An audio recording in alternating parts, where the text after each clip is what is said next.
Bonjour à ceux qui n'étaient pas là à l'Assemblée Générale des Amis du Fonds.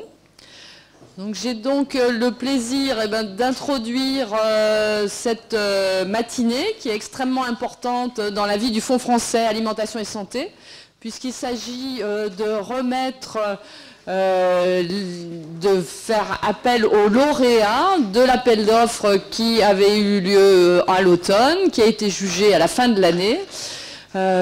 Nous avons eu de très nombreux projets d'excellente qualité, qui ont pu être expertisés suivant la procédure classique du fonds, c'est-à-dire pour la thématique 1, on a d'abord lettre d'intention expertisée par des experts extérieurs internationaux, présélection pour qu'il y ait une présentation orale des projets.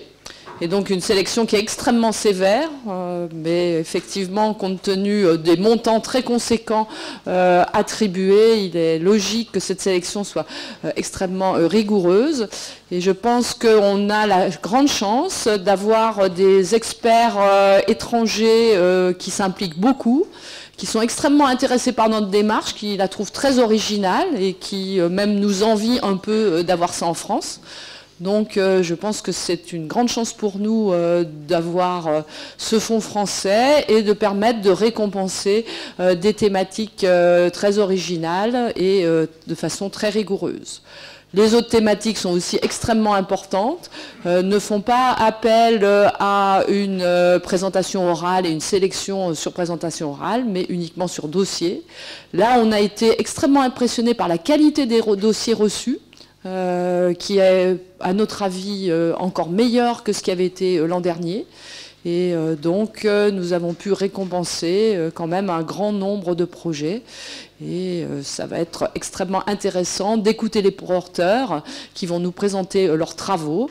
Et bien sûr, qui vont s'engager à revenir régulièrement nous apporter les avancées de ces travaux, parce que l'argent va être versé en fonction des résultats et ne sera effectivement libéré qu'au coup par coup, en fonction de l'avancée des projets. On est très attaché effectivement à une évaluation et a priori sur les dossiers, mais également un suivi tout au cours de la vie de ce projet. Et vous serez accompagné dans la vie de ce projet par les pôles qui ont procédé à la sélection et qui sont bien sûr extrêmement heureux de pouvoir voir l'évolution de ces projets. On vous demandera aussi rapidement, dès que des résultats seront obtenus, de pouvoir les médiatiser, car vous savez bien sûr que cet appel d'offres dépend de nos généreux sponsors, qui sont des industriels. Ces industriels donc investissent sur le fonds, investissent sur vous, les porteurs de projets. Il est important pour eux qu'ils puissent justifier des budgets qu'ils attribuent. Et donc, ils n'ont pas été attribués à fonds perdu, mais bien pour des actions qui relèvent des missions du fonds, actions d'intérêt général pour la promotion d'une alimentation source de plaisir et santé. Et donc, on sera assez vigilant et assez exigeant sur vos retours et sur le suivi des projets. Donc je ne veux pas faire durer plus longtemps le suspense et je vais laisser la parole à Luc Pénicaud, qui est responsable du pôle recherche et qui s'occupera également de la remise des prix au niveau du pôle action, le docteur Chantal Simon étant actuellement indisponible et n'ayant pas pu participer à cette remise de prix. Et elle est de tout cœur avec nous pour cette cérémonie. Voilà, je laisse la parole à Luc. Merci Martine. Donc je vais essayer d'aller assez rapidement parce que je vois qu'on a déjà pris un petit peu de retard. Donc bonjour à toutes et à tous. Effectivement, je voulais associer à ce petit discours préalable ou cette présentation des résultats de l'appel d'offres à la fois les deux autres membres du pôle Action, c'est-à-dire Chantal Simon qui a été déjà nommée et puis Stanislas de Gramont qui est remplacé très agréablement à chaque fois par Alice qui est présente dans la salle. Et puis mon compère du pôle recherche qui n'est pas là non plus, qui est Jean-Philippe Girard. Donc voilà. Et bien sûr tous les membres du pôle recherche et action qui ont participé à l'élaboration, puis effectivement aux décisions finales. Ah, voilà. Donc, juste pour vous rappeler, cet appel d'offres a été effectivement conçu et mis en place par les pôles Action et Recherche. La dotation générale pour l'année 2012 était d'1,2 million €. C'était le budget dont on disposait. Le calendrier est toujours assez serré. On l'a mis un petit peu plus large que la première année, ce qui a facilité le travail à la fois des experts et des membres du pôle, puisqu'il a été lancé le 9 mai. Clos le 10 septembre 2012 et les résultats ont été proclamés, disons de façon officieuse, le 3 décembre.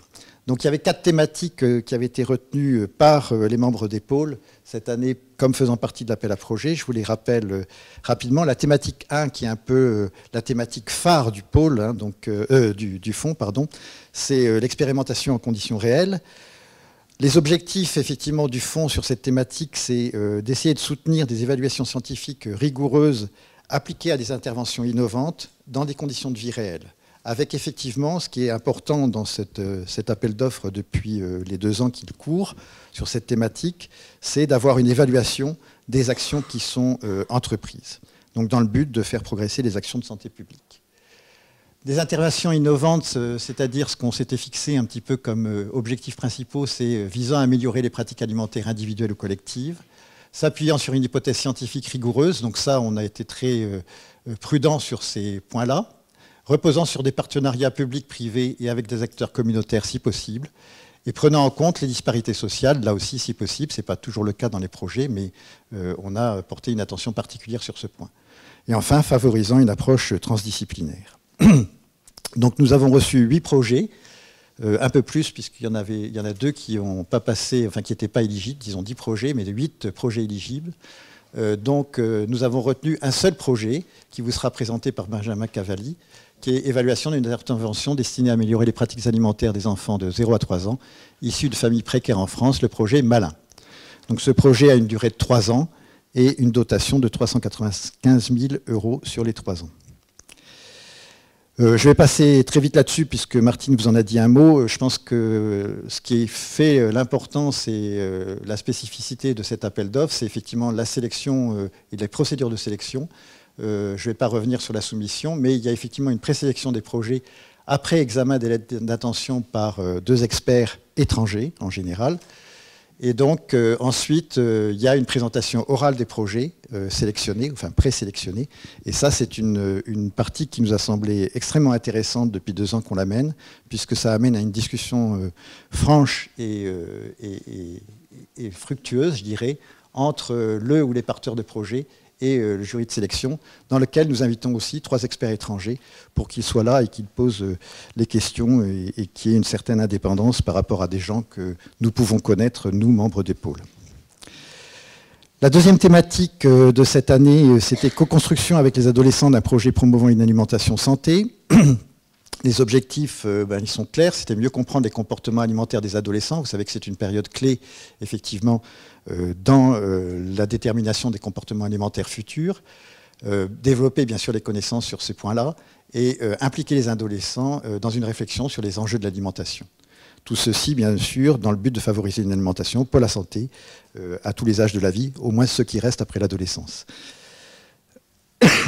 Pardon. Donc, nous avons reçu 3 projets. 3 projets qui ont été retenus sur 8 projets éligibles, donc qui vous seront présentés juste après. Donc, le premier, c'est animation d'ateliers culinaires en LSF à destination de jeunes sourds par Cécile Curtaz, Miam, des idées à croquer par Magali Châtelain, et le projet qui s'appelle Recherche-Action en nutrition avec des élèves de seconde en Picardie par Philippe Lorenzo. Donc les projets sont d'une durée variable puisqu'ils vont de 9 mois à 2 ans et la dotation globale sur ces projets est de 95 000 €.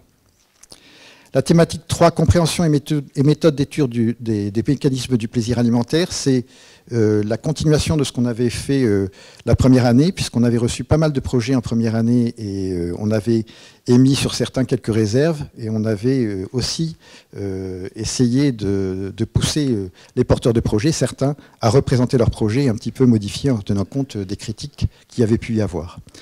Donc les objectifs, c'est comprendre le processus biologique qui gouverne le plaisir alimentaire. Vous savez que c'est une notion qui est parfois un petit peu difficile à soutenir. Développer des outils ou des méthodes visant à mieux le caractériser, dans le but de mieux connaître l'un des déterminants majeurs du comportement alimentaire, qui est cette notion de plaisir. Nous avons reçu là aussi 9 projets et sélectionné 3. Influence du polymorphisme génétique des caractéristiques et de la nutrition néonatale sur la programmation du comportement alimentaire, Audrey Migraine à Nantes. Autorégulation, sensibilité au plaisir et capacité d'inhibition, interaction et risque d'obésité chez l'enfant, Nathalie Rigal. Et nouvelle méthode de caractérisation du plaisir alimentaire dans l'obésité et relation avec le système endocannabinoïde de Bruno Aouizerat de Bordeaux. Donc là, la durée des projets est de 1 à 2 ans et la dotation est de 140 000 € pour ces 3 projets. Enfin, une nouvelle thématique qu'on avait ajoutée à l'appel à projet de cette année, qu'on a intitulé « Inégalité sociale, conséquences biologiques selon le sexe ». Les objectifs, c'était de préciser les mécanismes biologiques à l'origine des différences liées au sexe en termes de comportement alimentaire, bien sûr, comprendre comment le psychosocial agit sur le biologique et réciproquement, et prévenir, si possible, ou alléger le fardeau du vécu nutritionnel et donc du stress tout au long de la vie et d'une génération à une autre, dans le but d'essayer d'optimiser le ciblage et l'efficacité de certaines politiques de prévention. Sur ce point-là, nous avons reçu 7 projets, nous en avons retenu 4. Je dois dire que dans cette thématique, effectivement, qui était nouvelle, on a vu des projets extrêmement intéressants. On a eu du mal à choisir. Donc les 4 lauréats sont effectivement le projet intitulé « Comportement alimentaire et cancer au cours de la vie, rôle du genre et des inégalités sociales dans la cohorte NCDS » de Pascal Gros-Claude à Toulouse. Impacts comportementaux et épigénétiques de la nutrition préconceptionnelle et d'un stress psychosocial précoce de Muriel Darnaud-Dery à Bordeaux. Régulation de la prise alimentaire par l'activité physique, influence du sexe et de l'obésité, Pascal Duché à Clermont-Ferrand. Et le rôle des molécules d'ARN dans la transmission paternelle des maladies métaboliques, Valérie Grandjean à Nice.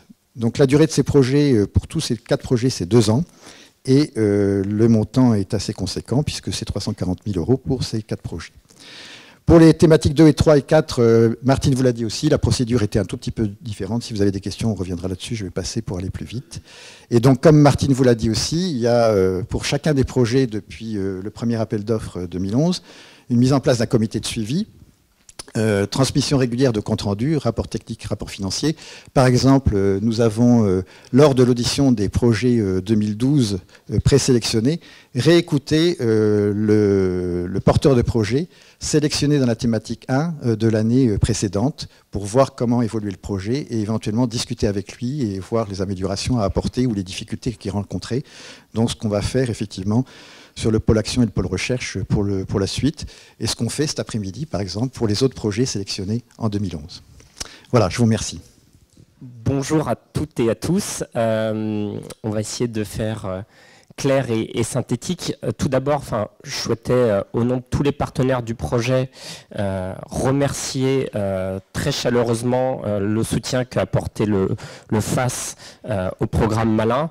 Ça a été un soutien décisif à la fois sur la mise en œuvre globale du projet, puisque le programme a été commencé, je vais vous l'expliquer, en début 2012, et il a été décisif sur la mise en œuvre du projet d'évaluation dont on va vous toucher 2 mots.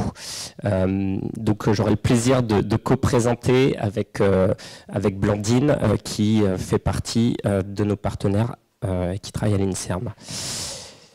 Donc le projet s'appelle Malin pour bien grandir. Il s'agit donc d'une évaluation, d'une intervention destinée à promouvoir les bonnes pratiques alimentaires pour des enfants en bas âge dans des familles à bas revenus. L'origine et contexte du programme en 2 mots, c'est important de pouvoir les avoir en tête pour comprendre comment ce programme s'est construit. Déjà, c'est au niveau de la Croix-Rouge des limites constatées au niveau de l'aide alimentaire et plus globalement que la Croix-Rouge au niveau de toutes les associations pour répondre correctement aux besoins globaux et spécifiquement aux besoins sur la nutrition infantile pour des problèmes d'accessibilité aux produits. On a du mal à se procurer des produits dédiés à la nutrition infantile et la difficulté qu'on a, c'est d'accompagner les familles sur des bonnes pratiques alimentaires. Donc on part, nous, à la Croix-Rouge de ce constat et quand on a rencontré nos partenaires, c'était la volonté de trouver des modalités innovantes pour trouver des nouvelles solutions. Parallèlement, il y a également très important dans l'impulsion de ce projet la démarche de Martin Hirsch qui, en tant que haut commissaire aux solidarités actives à l'époque, avait des éléments très probants sur la situation de pauvreté des enfants situés dans des familles en difficulté, avec des chiffres très clairs sur le poids budgétaire des achats des produits dédiés à la nutrition infantile. Et avec la volonté de réfléchir, dans le cadre de la mise en œuvre du RSA, à des solutions aussi innovantes en termes de modèle économique. Et le dernier point, c'est le développement des inégalités sociales de santé, avec tous les constats qui ont été faits par un grand nombre d'acteurs liés à la construction du PNNS 3, avec derrière des pratiques alimentaires qui peuvent avoir des impacts sur la situation de santé de ces enfants. Donc ces trois éléments nous ont poussé avec plusieurs partenaires à s'allier. Donc là, on a mis juste en évidence les partenaires qui travaillent sur l'évaluation du programme Malin. Donc on a la Croix-Rouge française, le Centre de recherche en épidémiologie et santé des populations, Blédina, la Société française de pédiatrie et l'INSERM, sachant que derrière, au niveau du programme, on a la Caisse nationale d'allocation familiale, Danone, la Croix-Rouge française, Chèque Déjeuner, les sociétés françaises, les sociétés savantes de pédiatrie avec la SFP et l'AFPA. Et le programme est piloté par l'ensemble de ces partenaires qui fixent les orientations stratégiques. Et le portage se fait par la Croix-Rouge. Très rapidement et concrètement, les piliers du programme, on a tout d'abord la question de l'accessibilité aux produits, et là on a fait deux choses. Un, on a mis en place un dispositif de chéquier de réduction utilisable dans le réseau de la grande distribution pour que les gens évitent systématiquement d'aller vers les associations et puissent aussi faire comme monsieur, madame, tout le monde, avec une dimension pratique et psychologique qui était déterminante pour eux. La deuxième solution qu'on a mis en œuvre, c'est un panier, c'est un dispositif sur chaque territoire d'accès à des produits frais via des paniers qui sont distribués à ces familles toutes les semaines et en lien avec des partenaires locaux. Donc là, on travaille avec des circuits courts.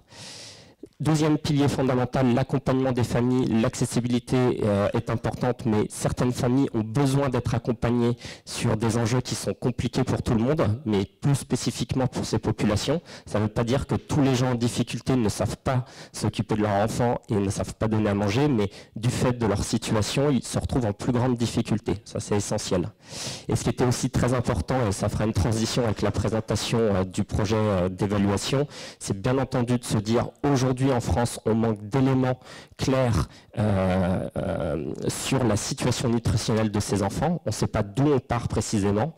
On a des remontées qualitatives, il y a quelques enquêtes de terrain qui ont été faites, mais aujourd'hui, on n'a pas une vision précise. Donc il est essentiel d'avoir une photo de départ, et ensuite, avec cette photo de départ, vérifier que les modalités du programme étaient bien adaptées et mesurer son impact pour pouvoir ensuite le déployer à grande échelle, puisque l'ambition qu'on porte avec l'ensemble des partenaires, c'est de tester ce dispositif et le roder sur quelques territoires, mais après le déployer à l'échelle nationale. La description du dispositif très rapidement. Donc on déploie le dispositif en lien très étroit avec les collectivités territoriales et les acteurs clés. C'est-à-dire que la Croix-Rouge n'est pas la seule structure qui se mobilise concrètement pour être au contact avec les familles. On va travailler avec les acteurs qui touchent ces familles. Donc on va travailler avec des acteurs de santé comme les maternités, les PMI, des acteurs sociaux comme les centres sociaux d'action sociale ou les associations caritatives, et on va également travailler avec les acteurs de la petite enfance, donc des crèches essentiellement. Pour pouvoir mobiliser ces acteurs et créer un réseau et qui sont en capacité de pouvoir répondre correctement aux attentes des familles et déployer l'offre du programme, on a mis en place des formations de ces acteurs. L'offre du programme, comme je vous l'ai dit, est aujourd'hui sur l'intervention même centrée sur des actions d'accompagnement des familles via les centres de PMI et l'accès aux produits avec ce dont je vous ai parlé, le slide précédent. Juste pour finir, c'est important aussi d'avoir une vision temporelle sur le programme. C'est un programme qui a démarré, enfin les premières discussions ont démarré en 2009 avec énormément de monde autour de la table sous l'égide de Martin Hirsch. En 2010, on a signé un protocole d'accord et impulsé la question de l'évaluation. Et aujourd'hui, je fais très vite, en 2013, on va commencer cette année, grâce à vous, l'évaluation. Et je passe la parole à Blandine pour qu'elle puisse vous présenter tout ça. Donc, pour pouvoir évaluer ce programme, nous avons choisi de mettre en place un essai randomisé par groupe. D'abord, il a fallu calculer la taille de l'échantillon. Pour ça, nous avons comme objectif de mettre en évidence une augmentation de 20% de la fréquence de consommation de légumes des enfants de 2 ans. Nous avons estimé le taux de perdu de vue à l'issue des 2 ans à un maximum de 50% et nous avons décidé de suréchantillonner de 15% notre échantillon. Et donc, notre objectif est de recruter 752 nourrissons, 376 dans chacun des 2 bras. Pour pouvoir participer à ce programme, les femmes devront être enceintes de 5 mois ou plus, vivre en situation de précarité, c'est-à-dire avoir un niveau de revenu en dessous du seuil de pauvreté défini par l'INSEE, ou avoir des difficultés à la fois familiales, comme par exemple une séparation récente, ou bien une situation irrégulière, et financière, comme par exemple un surendettement. Habiter dans la zone sélectionnée pour l'intervention et signer un consentement éclairé. Ne pourront pas participer à l'intervention les personnes qui vivent en institution, qui participent à un autre essai clinique, qui n'ont pas d'adresse permanente, qui ont eu des problèmes de santé liés à la grossesse, ou bien les familles en situation d'urgence. La randomisation donc, va se faire au niveau des centres locaux de PMI, la protection maternelle et infantile, et le recrutement s'effectuera à l'intérieur de ces centres, soit si les femmes contactent directement leur centre de PMI pour un suivi au cours de la grossesse, mais également elles seront incitées par la Caisse nationale d'allocation familiale à contacter leur centre local de PMI, car la Caisse nationale d'allocation familiale est capable de croiser les déclarations de grossesse avec les revenus des familles et donc capable d'identifier les familles éligibles à ce programme. Ensuite, les maternités pourront également inciter les familles à contacter leur centre de PMI, car elles connaissent les familles qui présentent à la fois des difficultés familiales et financières et sont donc éligibles à ce programme. Dans le groupe intervention, il y a 3 aspects différents qui vont se chevaucher. Les femmes auront 6 rendez-vous à la PMI de la grossesse aux 12 mois de l'enfant pour recevoir des conseils d'ordre nutritionnel. Il y aura également une distribution et une explication de documents sur les recommandations nutritionnelles concernant l'alimentation de la femme enceinte et allaitante et également l'alimentation du jeune enfant de la naissance à 3 ans. Et également, pendant ces rendez-vous, elles recevront des conseils pratiques. Elles pourront discuter autour de solutions à apporter face aux problèmes rencontrés dans le suivi des recommandations. Une deuxième partie, c'est à partir de la diversification alimentaire de leur enfant, elles pourront avoir accès à un prix réduit à des paniers de fruits et légumes frais provenant de circuits de distribution courts.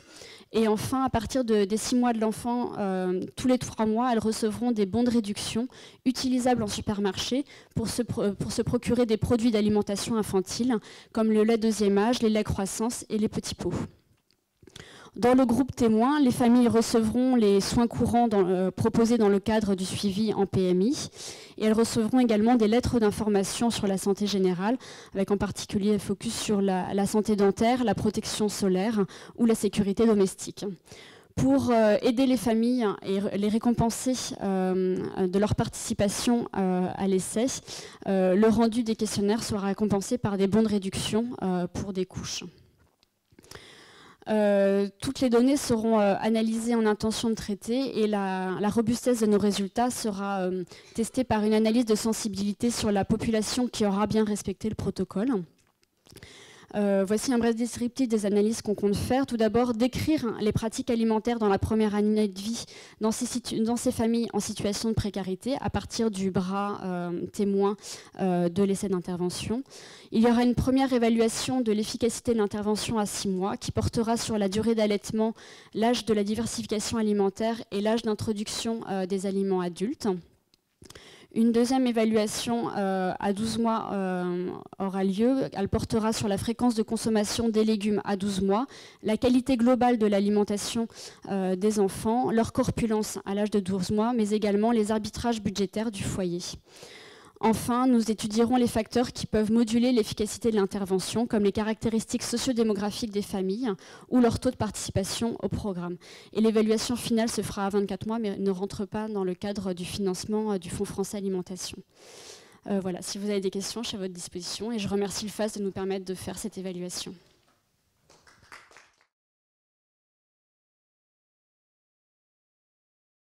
C'est pour ça qu'on a choisi de faire la randomisation au niveau des centres de PMI et pas au niveau individuel, pour que toutes les personnes qui se rendent à un centre aient toutes le même traitement. Et les femmes ne peuvent pas choisir entre 2 centres de PMI parce que la répartition des centres de PMI, les femmes ne peuvent participer qu'au centre de PMI dont dépend leur adresse en fait.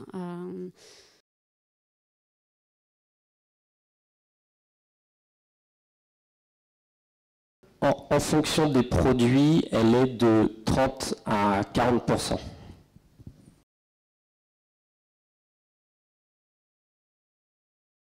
Alors, on travaille sur cette partie-là, sachant que la priorité était déjà de travailler sur l'accessibilité des messages en français.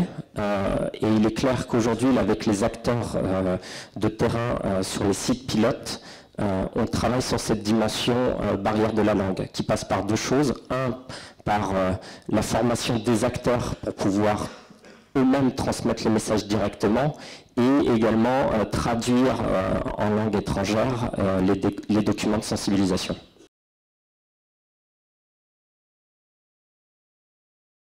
Alors, ce qu'on a essayé de faire, c'est de prendre en compte 3 dimensions au niveau de la nutrition. On s'est aperçu rapidement, en construisant le programme avec les acteurs de terrain, qu'ils étaient confrontés à 2 barrières essentielles. Un, certains acteurs savaient parler nutrition, je pense en particulier au PMI.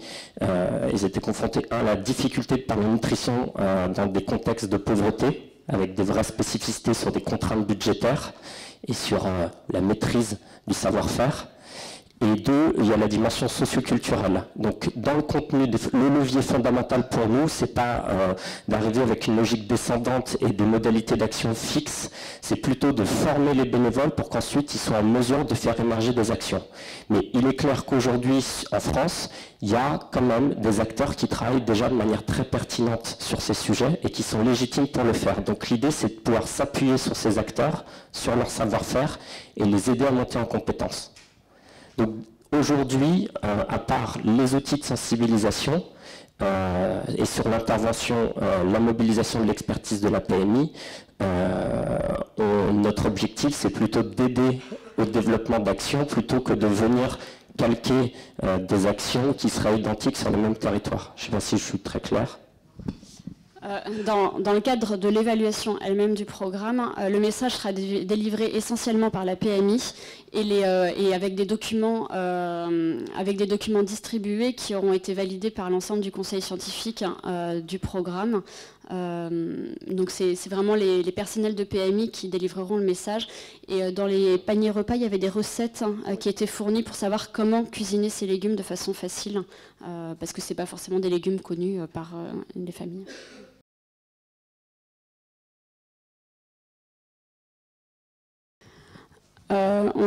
On est obligé d'avoir une évaluation un peu globale, mais comme les familles qui ne participent pas à l'intervention auront également des bons de réduction, on pourra avoir l'effet spécifique de l'aide financière sur l'apport, de l'aide financière à dimension alimentaire et non à dimension budget de tous les jours. Et c'est pour ça qu'un des critères d'évaluation était aussi les arbitrages budgétaires du foyer, pour savoir si l'intervention modifiait ces arbitrages budgétaires.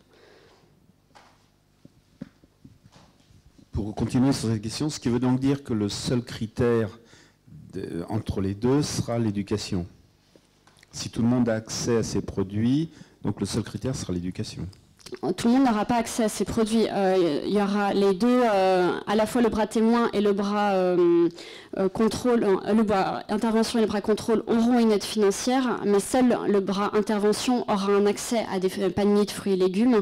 Et pour le bras intervention, les bons de réduction ne pourront être utilisés que dans le cadre de l'alimentation, parce que ce sera des bons de réduction uniquement à destination de l'alimentation infantile.